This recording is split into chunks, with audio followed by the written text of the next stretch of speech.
अस्सलाम वालेकुम। Liquidation dissolution of partnership I come part 2 question number 2 के साथ आपके सामने। आज के इस वीडियो में हम बात करेंगे कि जब हमारा बिज़नेस ख़त्म हो, जब पार्टनरशिप बिज़नेस ख़त्म हो और एसेट बेचे जाएं और एसेट बेचने पर बिज़नेस को लॉस हो जाए, यानी कि when assets are sold at loss. आपको याद होगा प्रीवियस वीडियो में हमने बात की थी कि अगर हमारे एसेट्स गेन पर सेल आउट होते हैं, फ़ायदे पर बिकते हैं, तो उसका ट्रीटमेंट क्या होगा वो हमने पढ़ लिया था। आज की इस वीडियो में हम बात करेंगे कि अगर हमारे एसेट्स लॉस पर बिकते हैं, नुकसान पर बिकते हैं, तो फिर हम कैसे सॉल्व करेंगे। चलें क्वेश्चन को पढ़ते हैं। कह रहे हैं कि following balance sheet is related to a partnership business as on June 30, 2024। ये बात है जी जून 30, 2024 की, कि एक पार्टनरशिप बिजनेस था जिसके 3 पार्टनर्स थे। एक फ़ारूक था, एक वक्कास था और एक साजिद था। 3 बंदों की एक पार्टनरशिप बिजनेस से रिलेटेड ये बैलेंस शीट आपको गिवन है। अच्छा, अगर आप एसेट साइड पे देखें तो इनके पास एसेट्स थे 1,20,000 के। कब? जून 30, 2024 को इनके पास कैश था 1,20,000 और इनके पास कुछ अदर एसेट भी थे। अदर एसेट से मुराद कैश के अलावा कुछ दीगर असासे भी थे, कुछ दीगर एसेट्स भी थे, जैसे कि furniture, building, machinery, account receivable, इस तरह की चीज़ें। उनके पास कुछ और एसेट भी थे जिसकी वैल्यू गिवन नहीं है। आपके एग्ज़ाम में इस तरह से 2 बार क्वेश्चन आ चुके हैं जिसमें अदर एसेट्स की वैल्यू एग्जामिनर आपको नहीं देता और फिर वो आपको कैसे कैलकुलेट करनी है वो भी हम देख लेते हैं। अच्छा, इक्विटीज़ की तरफ आते हैं तो अकाउंट पेबल दिया हुआ है 60,000, यानी कि इनके ऊपर कर्जा है, इनके ऊपर लायबिलिटी है 60,000 की। फ़ारूक का कैपिटल 2 लाख लगा हुआ है, वक्कास का 3 लाख लगा हुआ है और साजिद की इन्वेस्टमेंट जो है वो बिज़नेस में 3,30,000 की है।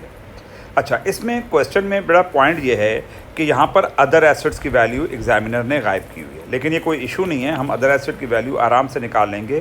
कैसे? हमें पता है कि बैलेंस शीट की दोनों साइड्स आपस में क्या होती हैं, इक्वल होती हैं। बैलेंस शीट की दोनों साइड्स इक्वल होती हैं क्योंकि अकाउंटिंग इक्वेशन ये कहती है कि assets are equal to capital plus liabilities. तो हमारे पास जितने भी एसेट्स होते हैं वो बराबर होते हैं कैपिटल और लायबिलिटीज़ के। इसका मतलब है कि ये जो एसेट्स हैं ये बराबर होंगे लायबिलिटीज़ और कैपिटल के। इसका मतलब है कि अगर हम इन तमाम पॉइंट्स का जो इक्विटी साइड पर गिवन है, अगर हम इनका टोटल कर लें तो ये टोटल लाजमी बराबर हो जाएगा किसके? ये बराबर हो जाएगा एसेट साइड के। तो ये टोटल बनता है, अगर हम इन सब का टोटल करें इस पूरी साइड का, तो ये टोटल बनता है 8,90,000, 8,90,000 इस साइड का टोटल बनता है। ठीक है, तो अगर हम इस साइड का टोटल करते हैं तो ये टोटल बनता है 890। तो हमें पता है कि इस साइड का टोटल भी 890 होना चाहिए। क्यों? एसेट्स बराबर होते हैं कैपिटल प्लस लायबिलिटीज़ के। तो अगर एसेट्स बराबर हैं कैपिटल प्लस लायबिलिटीज़ के, तो इसका मतलब है कि 8,90,000 के एसेट्स होने चाहिए। अगर हमारा कैपिटल और हमारी इक्विटी का साइड जो है वो टोटल 8,90,000 शो कर रहा है, तो इसका मतलब दूसरी साइड पे भी 8,90,000 होने चाहिए। अच्छा, ये जो 8,90,000 होंगे ये कैसे होंगे? इसमें कैश भी शामिल होगा, इसी 890 में कैश भी शामिल होगा और इस 890 में ये अदर एसेट्स भी शामिल होंगे। तो अगर मैं ये चाहूँ कि भाई अदर एसेट्स की वैल्यू कितनी है, तो मुझे क्या करना चाहिए? मुझे इस 890 में से इस 120 को माइनस कर लेना चाहिए। तो अगर मैं 890 में से 120 को माइनस करता हूँ तो मेरे पास जो रिज़ल्ट आता है वो आता है 7,70,000। ठीक है, तो इस तरह हमने अदर एसेट्स की वैल्यू इजीली निकाल ली कि भाई अदर एसेट्स हमारे पास होंगे 7,70,000। ठीक है स्टूडेंट, ये पॉइंट आपको क्लियर होता है। आगे बढ़ते हैं। आगे कह रहा है On this date, which date? This date, June 30. On this date, partner decided to liquidate their business. They were sharing profit or loss in 2:3:2 respectively. यानी कि वो नफ़ा या नुकसान को इस रेशो में डिवाइड करेंगे। आगे कह रहे हैं other assets were sold for ₹7 lakhs cash. Other asset बिके हैं 7 लाख कैश में। अगर आप चेक करें तो अदर एसेट की बुक वैल्यू तो 7,70,000 है, अदर एसेट की बैलेंस शीट वैल्यू तो 7,70,000 है। इसका मतलब है कि 7,70,000 के एसेट्स मार्केट में बिक सके हैं 7 लाख के। जो हमारे एसेट्स हैं 7,70,000 के, वो मार्केट में बिक सके हैं 7 लाख के। तो इसका मतलब हमें फ़ायदा हो रहा है या नुकसान? हमें हो रहा है लॉस, हमें हो रहा है लॉस। तो when assets are sold at loss, ये वो वाला केस आ गया। ठीक है जी। अब ये जो 70,000 का लॉस हो रहा है, 70,000 का लॉस हो रहा है, कैसे? जो हमारे एसेट 770 के हैं वो मार्केट में बिक सके हैं 7 लाख के, इसका मतलब 70,000 का हमें क्या हो गया? लॉस हो गया। ये जो 70,000 का हमें लॉस हुआ है बच्चों, ये तीनों पार्टनर्स में क्या हो जाएगा? डिवाइड हो जाएगा, क्योंकि पार्टनरशिप बिजनेस है तो नफ़ा और नुकसान के वो शराकतदार हैं, नफ़ा और नुकसान के वो पार्टनर्स हैं। तो इस 70,000 के लॉस को वो तीनों आपस में इस रेशो में डिवाइड करेंगे। किस रेशो में? 2:3:2 रिस्पेक्टिवली। आगे कह रहा है liabilities were paid in full, हमने अपनी लाइबिलिटीज़ पूरी पे कर दी। Required prepare entries in journal. आपको याद हो प्रीवियस वीडियो में हमने एक क्वेश्चन किया था, तो उसमें रिक्वायर्ड थे कंप्यूट गेन और loss on sale, distribute gain और loss between partner, compute final amount, और आखिर में उसने हमसे मांगी थी एंट्रीज। उसने आखिर में हमसे क्या मांगी थी? एंट्रीज। लेकिन इस क्वेश्चन में वो डायरेक्ट एंट्रीज आपसे बनवा रहा है। लेकिन एक बात याद रखिएगा कि पेपर में जब भी एंट्रीज आएंगी स्टूडेंट्स, तो आपको पहले ये 3 रिक्वायर्ड करने होंगे, चाहे वो कहे या ना कहे, आपको ये पहले 3 रिक्वायर्ड करने होंगे। पहले आपको गेन या लॉस निकालना होगा, फिर उस गेन और लॉस को डिवाइड करना होगा, फिर फाइनल अमाउंट निकालने के बाद आप बढ़ेंगे एंट्रीज़ की तरफ। आप डायरेक्ट एंट्रीज नहीं बनाएंगे पेपर में, ठीक है जी। तो ये बात याद रखिएगा, उसने एग्ज़ाम में हमसे सिर्फ एंट्रीज मांगी है, लेकिन हमें कंप्यूटेशन सारी शो करनी है अगर हमें पूरे मार्क्स चाहिए। तो चलें स्टार्ट लेते हैं और देखते हैं कि कैसे होगा। सबसे पहले आपने पार्टनर्स के नेम लिखने हैं, फारूक, वक्कास, साजिद, FWS, ये पूरे नाम भी लिख सकते हैं। कंप्यूटेशन ऑफ लॉस हमने डिसाइड कर लिया ना कि लॉस है, कैसे? 7,70,000 के एसेट बिके हैं 7 लाख के, तो हमें लॉस हो रहा है। तरीकाकार वही होगा जैसे प्रीवियस वीडियो में हमने बात किया था कि पर्टिकुलर्स और अमाउंट का कॉलम बनेगा, sale value of other asset से स्टार्ट लिया जाएगा। सेल वैल्यू कहाँ से आएगी? पेपर में एग्जामिनर आपको देगा सेल्स वैल्यू 7 लाख, इसे आपने ऊपर रखना है। उसमें से book value of other asset minus करना है। बुक वैल्यू का मतलब बैलेंस शीट वैल्यू।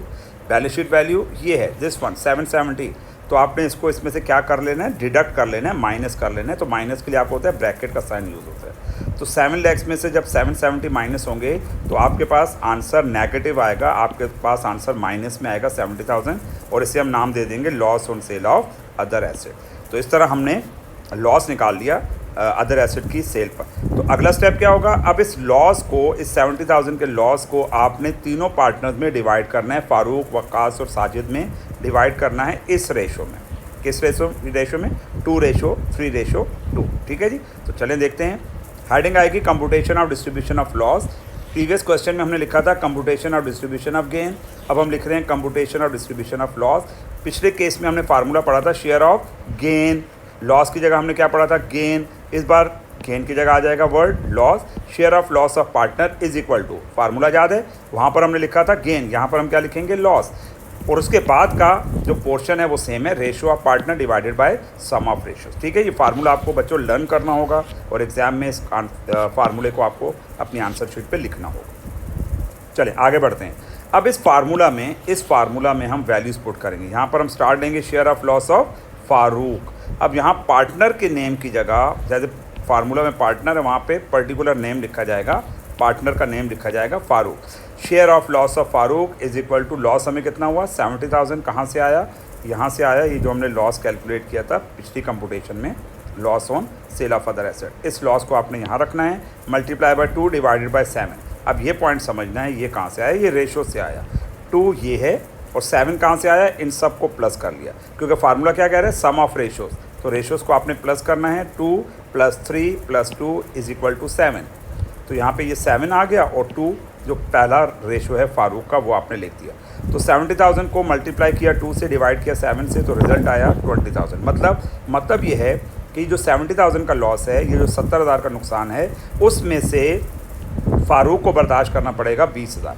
इस 70,000 के नुकसान में से फारूक को बर्दाश्त करना पड़ेगा 20,000। आगे शेयर ऑफ लॉस ऑफ वक्कास, वही तरीका का, टोटल लॉस आपने रखना है 70,000, मल्टीप्लाई बाय 3 डिवाइड बाय 7। 3 कहाँ से आया? 3 यहाँ से आया। ये जो रेशोज़ गिवन है, वक्कास का रेशो, वक्कास का नेम बीच में आ रहा है तो इसका रेशो भी बीच वाला होगा, और टोटल इनका 7, वो 7 आपने नीचे रख दिया।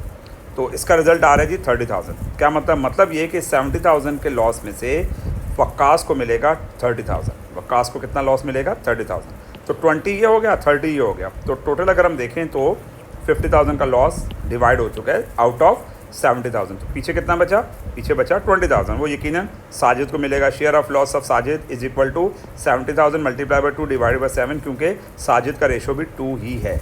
तो रिजल्ट आपका आएगा 20,000। 20,000 प्लस 30,000 प्लस 20,000 इक्वल्स टू 70,000। ठीक है जी। तो ये 70,000 का लॉस तीनों पार्टनर्स में डिवाइड हो गया। अब क्या करना था, याद है प्रीवियस वीडियो में हमने कंप्यूटेशन ऑफ फाइनल अमाउंट निकाली थी। अब फाइनल अमाउंट के लिए वही तरीकाकार होगा, पर्टिकुलर्स का कॉलम बनेगा, तीनों पार्टनर्स के कॉलम बनेंगे। स्टार्ट किससे लिया था हमने, कैपिटल बिफोर लिक्विडेशन से। कहाँ से आएगा, क्वेश्चन पेपर से आएगा।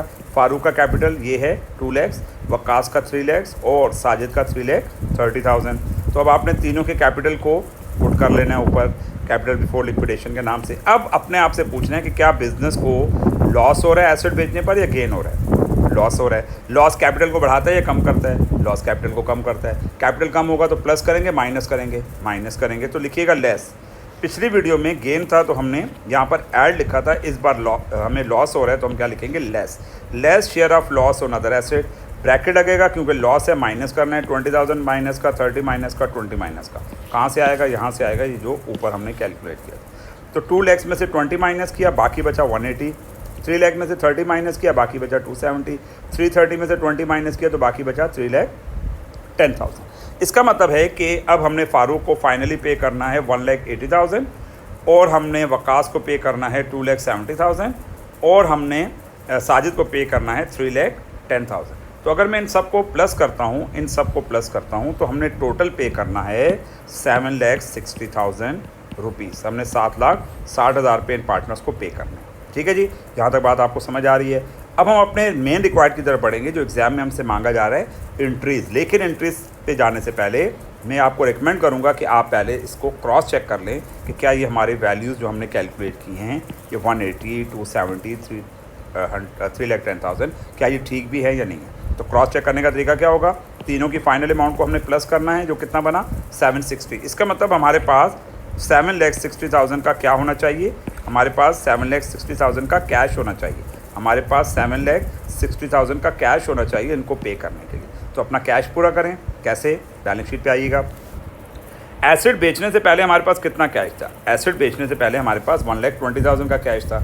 फिर हमने एसेट्स कितने के बेचे, हमने एसेट बेचे 7 lakhs के, हमने एसेट बेचे 7 lakhs के। तो 120 हमारे पास ऑलरेडी था, 7 lakhs हमारे पास और आ गया। तो अगर हम देखें तो हमारे पास टोटल हो गया 8,20,000, हमारे पास टोटल हो गया 8,20,000। अब इस 820 में से हम सबसे पहले अपनी ये लायबिलिटी पे करेंगे, तो अगर मैं ये 60,000 माइनस करता हूँ 820 में से, तो ईजीली मेरे पास 7,60,000 निकल के आ रहा है।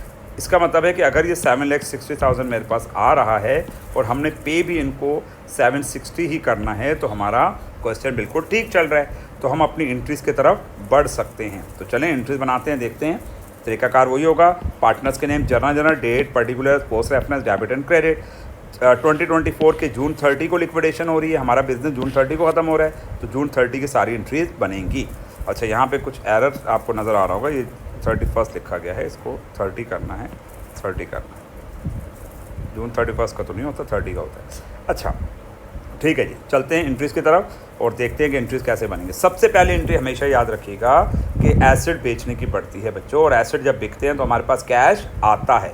हमारे बिज़नेस में कैश आएगा, अगर हम कोई एसेट बेचेंगे तो उसके बदले में कैश लेंगे, तो कैश हमारे पास आएगा। कैश हमारे लिए एसेट है, एसेट जब हमारे पास आएगा तो वो बढ़ जाएगा। हमारे पास पहले का जो कैश है उसके अंदर कुछ और कैश ऐड हो जाएगा, तो हमारा कैश का बैलेंस बढ़ जाएगा। कैश एसेट, एसेट जब बढ़ता है तो क्या करते हैं, डेबिट करते हैं। हमेशा याद है क्या बात की थी, हमेशा उसकी सेल वैल्यू से डेबिट करेंगे, हमेशा कैश को सेल वैल्यू से डेबिट करेंगे। तो हमारी सेल्स वैल्यू कितनी है, हमारी सेल्स वैल्यू है 7 लाख, तो आपको कैश को डेबिट करना होगा 7 लाख से, डेबिट कर लिया।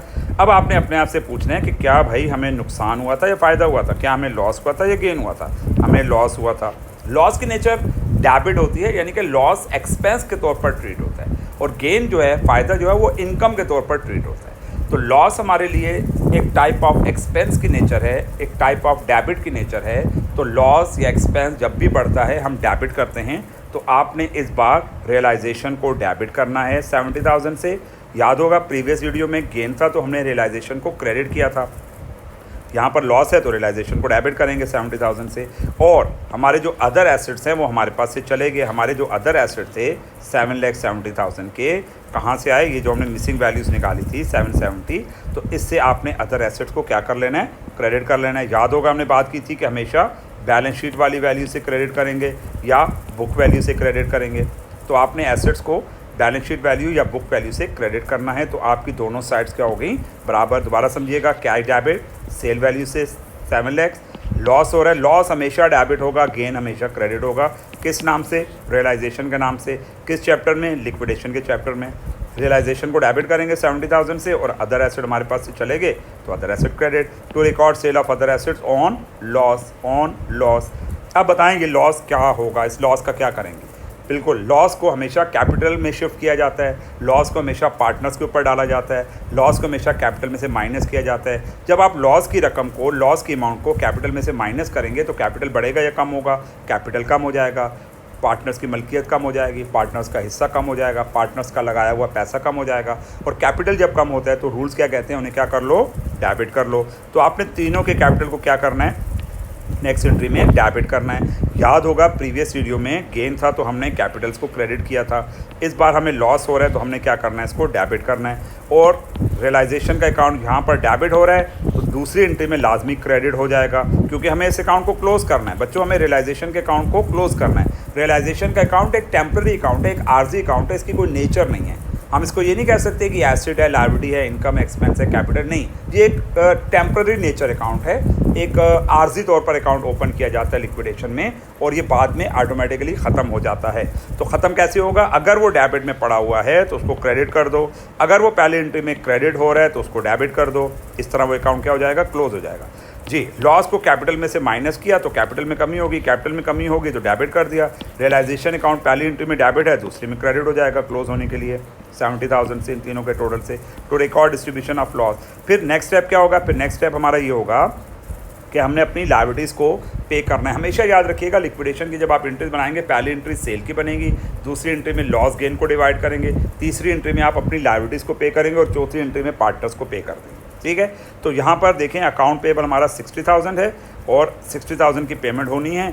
Account payable debit, cash credit, account payable debit and cash credit. क्योंकि लायबिलिटीज जब कम होती हैं तो हम डेबिट करते हैं और हमारे पास से कैश चला जाएगा तो कैश क्रेडिट हो जाएगा। Account payable debit, cash credit to record payment of liabilities. ठीक है जी, हमेशा ये एंट्री इसी तरह बनेगी, चाहे गेन हो चाहे लॉस हो। अकाउंट पेबल हमेशा डेबिट होगा, कैश हमेशा क्रेडिट होगा, चाहे फ़ायदा हो रहा हो चाहे नुकसान हो रहा हो एसेट बेचने पर। ठीक है जी, आगे बढ़ते हैं।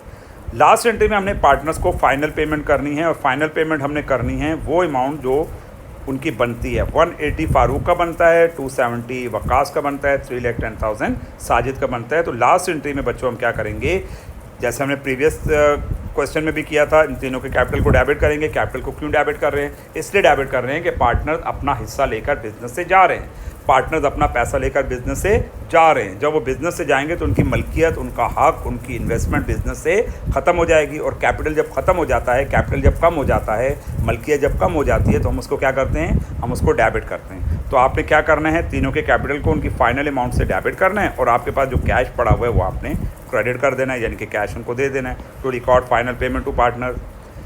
आपको याद है जब फॉर्मेशन के चैप्टर में पार्टनर्स इन्वेस्टमेंट करते थे, पैसा बिजनेस में लेकर आते थे, तो हम क्या एंट्री बनाते थे? जब कोई पार्टनर पैसा बिजनेस में लेकर आता है तो एंट्री ये बनती है कैश डेबिट, कैपिटल क्रेडिट। यानी कि कैश बिजनेस में आता है, बिज़नेस के एसेट में इजाफा हो जाता है और मालिक की मलकियत में इजाफा हो जाता है, यानी कि बिज़नेस की कैश में इजाफा हो जाता है और पार्टनर्स के कैपिटल में इजाफा हो जाता है। तो हम एंट्री बनाते हैं कैश डेबिट, कैपिटल क्रेडिट।